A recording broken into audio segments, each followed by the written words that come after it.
তারেক রহমান সাহেব এবং মির্জা ফখরুল, আপনাদের দুইজনকে উদ্দেশ্য করে বলছি, জিয়াউর রহমান, শহীদ রাষ্ট্রপতি জিয়াউর রহমানের দলকে এইভাবে ধ্বংস করে দেওয়ার কোনো অধিকার আপনাদের নাই। বেগম খালেদা জিয়ার অর্জিত বিএনপি কে ধ্বংস করে দেওয়ার কোন অধিকার আপনাদের নাই তারেক রহমান সাহেব, মির্জা ফখরুল।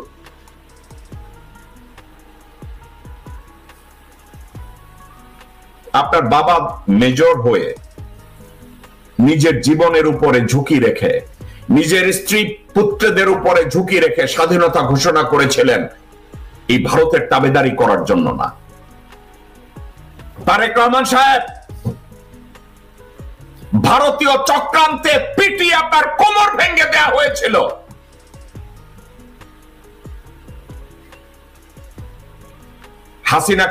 হাসিনা এবং আওয়ামী লীগকে পুনর্বাসন করতে গিয়ে আপনার বাবাকে জীবন দিতে হয়েছে, আপনি ভুলে গেছেন? এই মির্জা ফখরুলের মতো লোক, ডক্টর বদরুদ্দোজা চৌধুরীর মতো বেঈমানের মতো লোক, তাদের জন্য আপনার বাবাকে জীবন দিতে হয়েছে। এখন আপনি আরো ডক্টর বদরুদ্দোজা জোগাড় করেছেন, ভারতীয় হায়না জোগাড় করেছেন। তারেক রহমান সাহেব, কোন পৃথিবীতে বাস করেন? আপনার পাশে কতগুলো লেঙ্গর পড়া হারামজাদা রেখেছেন, তারা আপনাকে বলছে জনগণকে আর্মির বিরুদ্ধে লেলিয়ে দিচ্ছে। তারেক রহমান সাহেব, আপনাকে নিয়ে, আপনার বিভিন্ন কথা নিয়ে আমি সমালোচনা করতে চাই না। আমি বিশ্বাস করতে চাই আপনি জিয়াউর রহমান সাহেবের সুযোগ্য পুত্র। এ ধরনের বাহুত্রা, গাপুটাই, হুবড়িটাই, এ ধরনের মন্তব্য আপনি কোথায় পেয়েছেন? দর্শকবৃন্দ, তারেক রহমান একজন সশ্রদ্ধ, স্বজন, মানে খুবই বন্ধু বৎসল্য, খুবই ভালো একজন মানুষ। আমি এই হিসাবেই তাকে জানি। এর চেয়ে বিপরীত আমি কোনো কিছু আমি জানি না। আমি তারেক রহমানকে মনে করি তার শরীরে বয়ে রয়েছে জেনারেল জিয়াউর রহমানের রক্ত, বেগম খালেদা জিয়ার রক্ত। কিন্তু তারেক রহমানকে যদি এভাবে ভুল বুঝিয়ে ধরনের মন্তব্য তার মুখ থেকে বের করে, এবং তারেক রহমান যদি এগুলোকে ভেরিফাই করতে ব্যর্থ হয়, এটা অত্যন্ত কষ্টের কথা। বেগম জিয়ার অসুস্থতার সুযোগে ভারতীয় আধিপত্যবাদী যেসব কুত্তারা রয়েছে, তারা যদি চারিদিকে ঘিরে ধরনের কথা বলে, তারেক রহমান সাহেব, মির্জা ফখরুল এবং দেশের আজকের যারা এসব কথার সাথে বিশ্বাস করেন, আমি তাদের উদ্দেশ্যে একটা কথা বলি। একটা সেনাবাহিনীকে ধ্বংস করার জন্য ওই দিনই ধ্বংস করার পায় তারা শুরু হয় যেদিন জেনারেল মোস্তাফিজুর রহমানকে রিটায়ারমেন্ট থেকে ব্যাক করে রয়ের ওত নেয়ার পরে তাকে সেনা প্রধান করা হয়। ওই দিন বাংলাদেশ আর্মি ইনস্টিটিউশনের ভিতরে রয়ের গোড়াপত্তন শুরু হয়। 96 সালে আপনাদের মনে আছে, জেনারেল মোস্তাফিজকে রিটায়ারমেন্ট থেকে ডেকে রয়ের ওত প্রথম নেওয়ানো হয়। তাকে রয়ের ওত নেওয়ানোর পরে তাকে আর্মি চিফের দায়িত্ব দেওয়া হয়। দর্শকবৃন্দ, তারপরে শুরু হয় মোস্তাফিজের পরের থেকে কতগুলো, এখন দেখি কয়েক জায়গায় মন্তব্য দেয়। ইকবাল করিম ভুইয়া, মবিন, আজিজ চিন্তা করেছেন আর্মির স্ট্যান্ডার্ড কোথায় নামিয়ে নেয়ার পরে আজিজের মতো একটা দুষ্কৃতিকারী পরিবারের একটা হারামজাদা তাকে আর্মি চিফ বানানো হয়।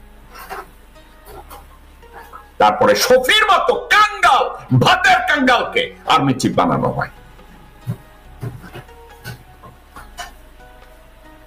তারপরে কি তাই, মইনের মতো একটা হুবড়িকে বেগম জিয়ার আপন ভাই সাইদ ইস্কান্দার ক্ষমতাকে কুক্ষিগত করার জন্য একটা লিলিপুট হারামজাদা মইনকে সেনাপ্রধান বানায় এবং তার খেসারত যায় তারেক জিয়ার উপরে। তারেক জিয়াকে পিটিয়ে পঙ্গু বানানো হয়। তাকে অকথ্য ভাষায় নির্যাতন করা হয়েছিল। তারেক জিয়া, আপনি কি এগুলো ভুলে গেছেন? তারেক রহমান, এ ধরনের রেকলেস, এ ধরনের স্টুপিড কথাবার্তা দ্বিতীয়বার আপনার মুখ থেকে আপনি বের করবেন না। আপনাকে গালি দিতে আমার কষ্ট লাগবে। এ ধরনের ননসেন্স কথাবার্তা আপনাকে কে বলে দিয়েছে?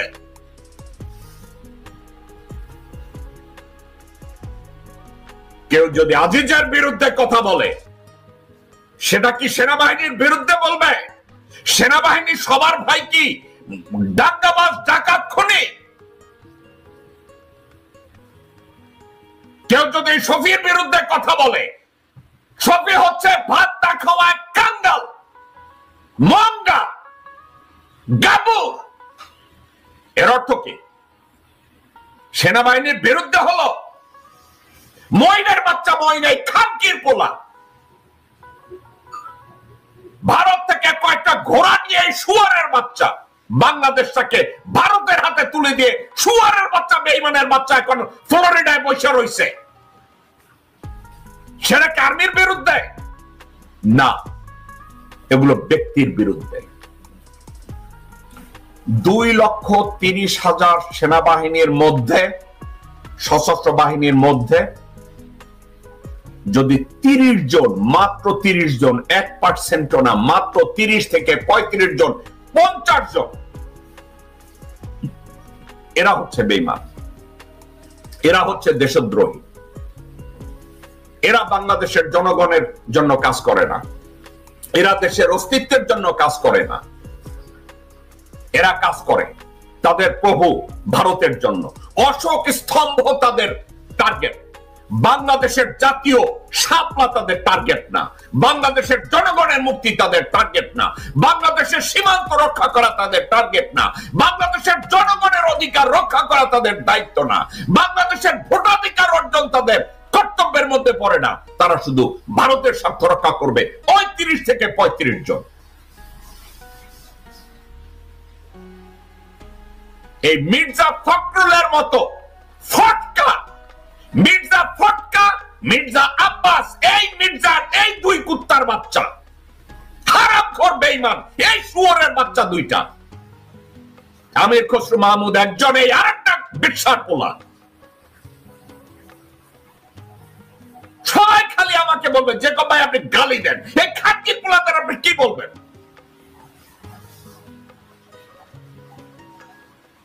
আজকে তারা বলে আমরা নাকি সেনাবাহিনীর বিরুদ্ধে জনগণকে ইগনাইট করতেছি, আমরা নাকি জনগণকে সেনাবাহিনীর বিরুদ্ধে লীলায় দিতেছি। বাট হারামজাদাদের দল। তারেক রহমান সাহেব, think twice before you comes up with this reckless comment.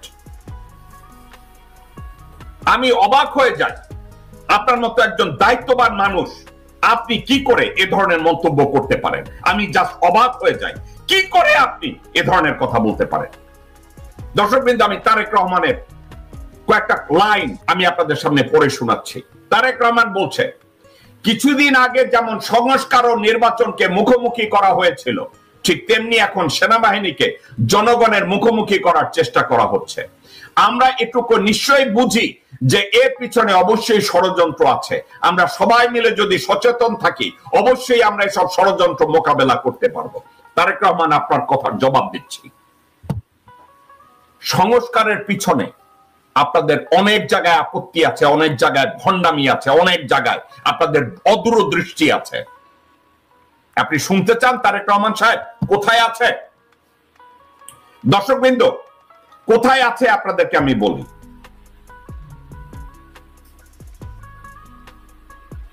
সংস্কার কর্মসূচির মধ্যে একটা জায়গায় ছিল একজন ব্যক্তি সর্বাধিক 2 বারের বেশি প্রধানমন্ত্রী হতে পারবেন না। তারেক রহমান সাহেবের ওখানে আপত্তি আছে।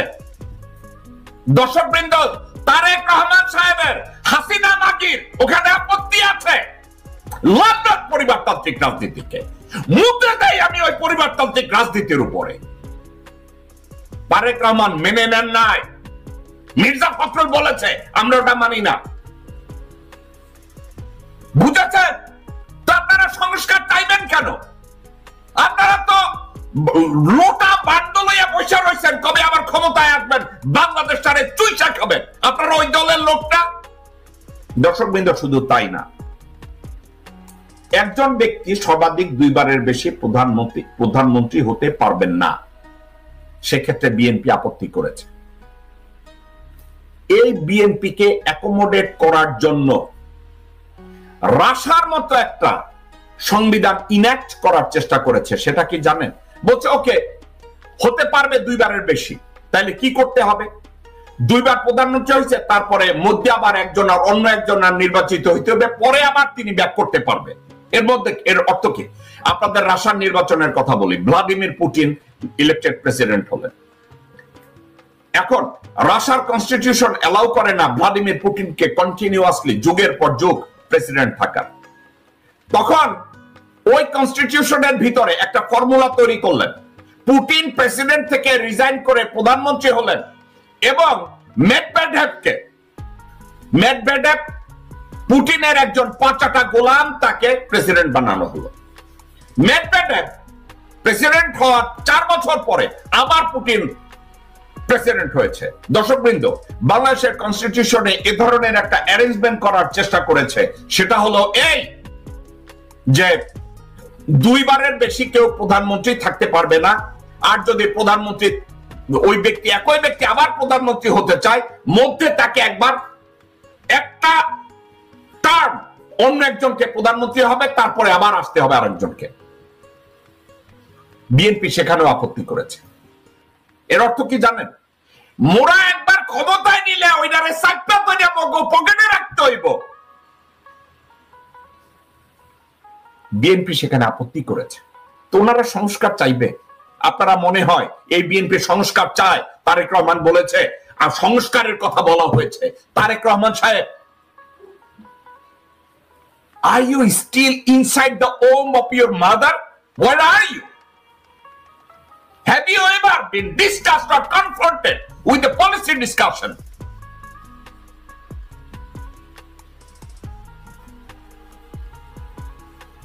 আপনি এগুলো কখনো শুনেছেন? আপনাকে কেউ কখনো বলেছে, এ নিয়ে আলাপ আলোচনা করেছে? তারেক রহমান সাহেব, আপনার মা জীবনের শ্রেষ্ঠ ভুল করেছিল। এরশাদ পতনের পরে আপনার মা ভারতীয়দের পরামর্শে এবং হাসিনার ম্যানিপুলেশনে আপনার মা সংসদীয় গণতন্ত্র করতে গেছে। এই সংসদীয় গণতন্ত্র করতে গিয়ে হাসিনাকে সরকার প্রধান বানানোর সুযোগ তৈরি করে দিয়েছে আপনার মা। এটা ছিল আপনার মায়ের ব্যর্থতা। আপনার মা ওই দিন যদি সংসদীয় গণতন্ত্র না দেন এবং প্রেসিডেন্সিয়াল ফর্মে উনি যদি বাংলাদেশের প্রেসিডেন্ট হতেন, হাসিনা জীবনেও বাংলাদেশের প্রেসিডেন্ট হতো না, কারণ শি ইজ নট ইলেক্টেবল। বাংলাদেশে যদি প্রেসিডেন্সিয়াল ইলেকশন হয়, দর্শকবৃন্দ, বাংলাদেশের জনগণ কোনদিন শেখ পরিবারের কাউকে ভোট দিয়ে প্রেসিডেন্ট বানাবে না। সংসদীয় পদ্ধতি শুধু তৈরি করেছিল এই হাসিনাকে ক্ষমতায় আনার জন্য।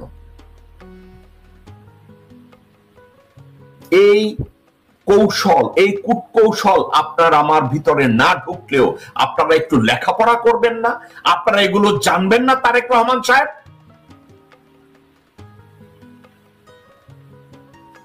আপনি কেন বলে দেন না সংস্কার কমিশনকে, ঐক্যমত্য কমিশনকে বাংলাদেশের গভর্নমেন্ট ফর্ম চেঞ্জ করতে হবে? এটা কেন বলে দেন না বাংলাদেশ হবে প্রেসিডেন্সিয়াল শাসন? আপনি এটা বলে দেন না কেন? 2 বার 3 বার, এটা পরেরটা পরে দেখা যাবে। আপনার পাশে যে সব স্কলার বাংলা বইটা আছে, এই কুত্তার বাচ্চারা কি করে?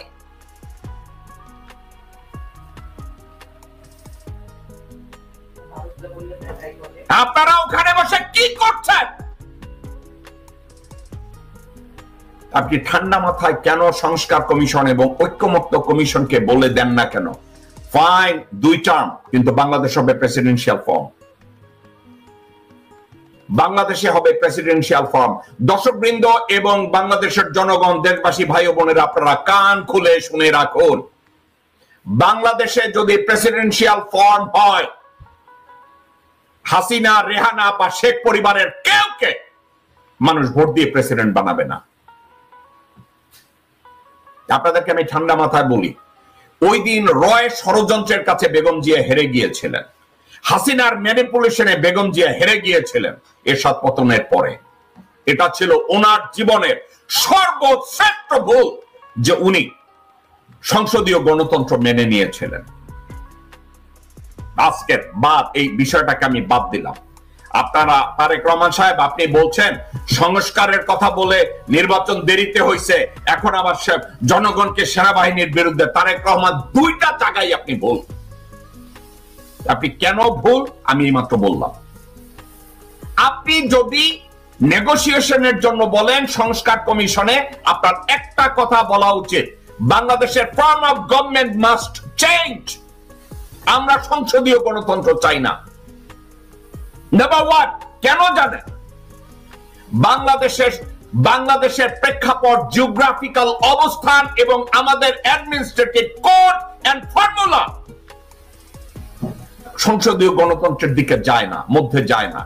এখানে যদি সংসদীয় গণতন্ত্র হয়, ভারত আওয়ামী লীগের বিভিন্ন জায়গায় সিট কিনে লোকজনদেরকে রেখেছে, লক্ষ লক্ষ কোটি কোটি টাকা ইনভেস্ট করে তাদেরকে নির্বাচিত করে সংসদে একটা সংসদীয় কু করার চেষ্টা করবে ভারতের পক্ষে।